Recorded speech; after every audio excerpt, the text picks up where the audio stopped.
Also in Washington, D.C. is a building called the Pentagon, which houses the Magi.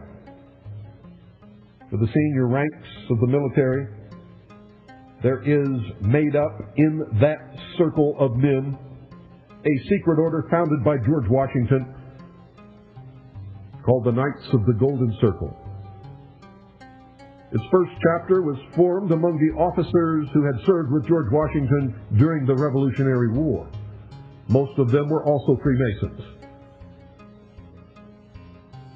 A pentagon, ladies and gentlemen, is but a very thin disguise for a pentagram. That's right, for a pentagram. For a pentagon is made up of the lines drawn from the tips of the points of the pentagram, or the five-pointed star, to form a pentagram. Within every pentagon is a pentagram. Just in case you weren't aware of that.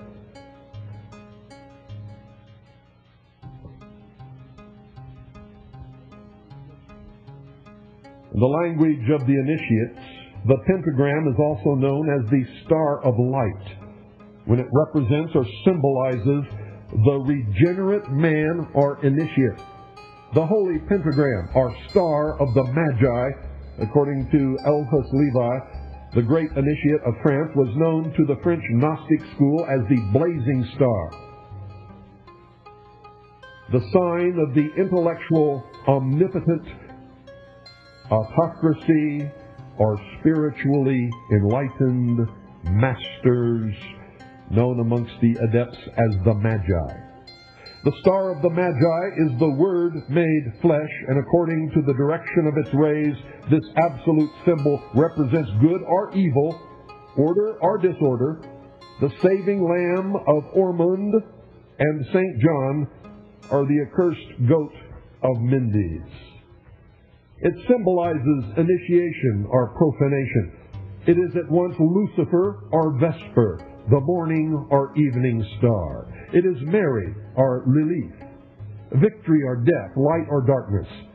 When the pentagram elevates two of its points, it, like the reversed triangle, represents Satan or the goat of the mysteries. When it elevates the one point, it is that star of light representing the Savior, goodness, virtue, adoration, reverence.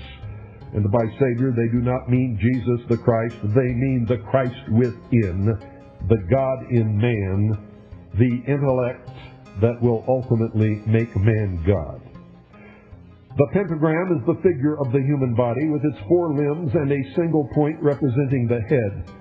The human figure with the head downward naturally represents a demonic force, intellectual overturning, misuse of the intellect, disorder, and final insanity. In the magic of the Magi, the hidden science of the occultists, it is a veritable law of the three worlds. The pentagram is an absolute sign, old as history, and more than history, exercises an incalculable influence over souls. The sign of the pentagram is also called the sign of the macrocosm, and represents what the Kabbalists call microprospos. A complete understanding of the pentagram offers man the key to the two worlds. It is the absolute in philosophy and science.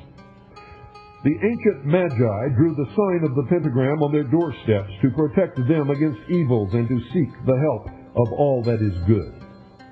The G, which ancient Freemasons placed in the center of the blazing star, signified gnosis and generation. It also symbolized the two sacred words, at the same time having reference to the grand architect or universal builder. All the mysteries of the Magi, all the symbols of the Gnosis, all the figures of occultism, all the Kabbalistic keys of prophecy are summed up, ladies and gentlemen, in the sign of the pentagram, which was pronounced by Paracelsus the greatest and most potent of all signs. Those who paid little heed to the sign of the cross trembled at the sight of the star of the microcosm. And this was taken from the preface of Nidor, Priestess of the Magi, or Blazing Star, by Dr. J.T. Bettiero, former Supreme Grand Preceptor of the Magi.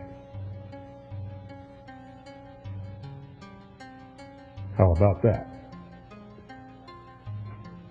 I bet that made you stop and think, didn't it? If this is a Christian nation, why is there an obelisk representing the Phallus of Osiris in Washington, D.C.?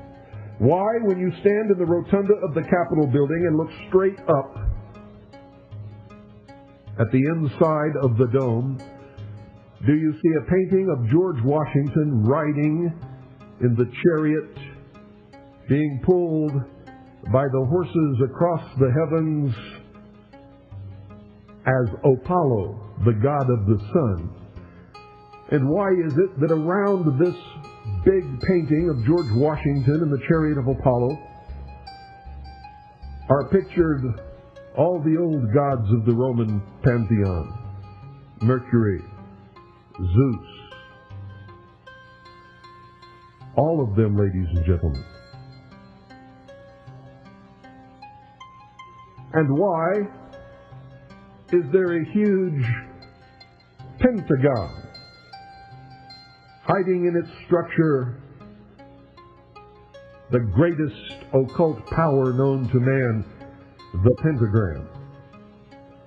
And why are the streets shaped like the compass and the square? And all of the other symbology that exists there.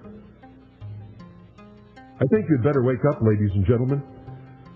For there has always been a secret destiny of America, and it has never been what you have always seemed to think. America has always been headed and directed and guided by the hand of the Illuminati. It was formed for the purpose of giving the common man, for the first time in the history of the world, real freedom.